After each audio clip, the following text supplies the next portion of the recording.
यदि आपने इस विद्यालय में प्रवेश पाया है, पहले इसका उद्देश्य समझ लेना। इस विद्यालय का उद्देश्य है आपका यहाँ जन्म मृत्यु से सदा के लिए झंझट छुटवा देना और सतलोक में वहां भेज देना जहां कभी दुख नहीं, कभी मृत्यु नहीं, कोई रोग नहीं, कोई कोड नहीं, कोई आपदा नहीं आती, किसी चीज का अभाव नहीं, जहां हम पहले रहते थे। अब जब तक आप मालिक के चरणों में रहोगे तो यहाँ का सुख तो आपको मिलेगा मिलेगा। आपके भाग्य में ना होगा तो भी दाता आपको देगा। ये दयालु है, ये समर्थ है, इसके पास फुल पावर है। और फिर आपकी मृत्यु तो होगी, क्योंकि यहाँ तो कोई रह ही नहीं सकता। इस मिट्टी के खिलौनों में कितने दिन रह सकता है? हजार हजार वर्ष तक भी रह जीवित रह कर देख लिया ऋषियों ने अपनी अटकलों से, आखिर में फिर मृत्यु हुई। यहाँ तो मृत्यु होगी। वो दिन तो डेफिनेटली आओगा जिस दिन आपने यहाँ छोड़ना ही पड़ेगा, चाहे कितना काम रह रहा हो। आज जो स्थिति आपकी है, यदि आप इसको अभी से सेट करके चलोगे कि परमात्मा आपकी इच्छा कभी ले चलियो, यदि आपने मोक्ष उद्देश्य रखना है, उसमें फिर अग्रम अग्रम नहीं रखनी कि यू काम रह गया, ऐसा नहीं हुआ, भगवान इतना और हो जाता फिर काम बड़े नहीं। चाहे कभी कहे परमात्मा, चालन की तैयारी करनी पड़ेगी आपने। तो आपने यहां से तो जाना ही पड़ेगा।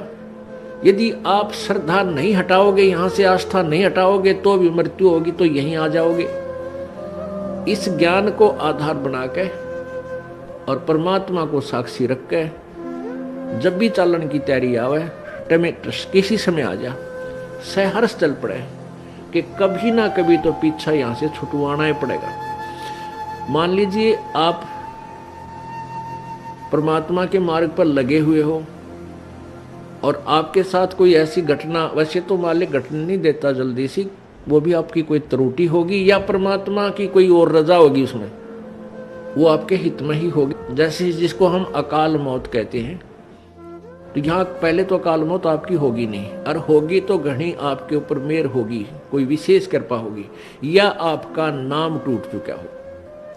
प्रथम तो अकाल मृत्यु होगी नहीं इस मालिक के चरणों माने के बाद। इसके हाथ में है मासा घटे ना चल बढ़े, विधना लिखे जो लेख, और साचा सतगुरु मेट कर ऊपर मार दे मेघ।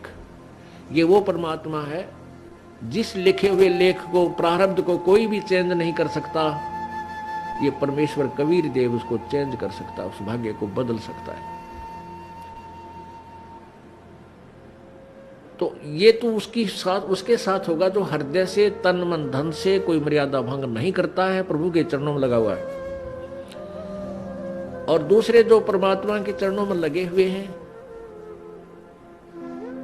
और परमात्मा की कुछ और रजा है कि कई कारण हो जाते हैं पुण्यात्माओं, तो उसको ऐसे अकाल मौत, वो स्वयं ही अकाल मौत मृत्यु करेगा उसकी,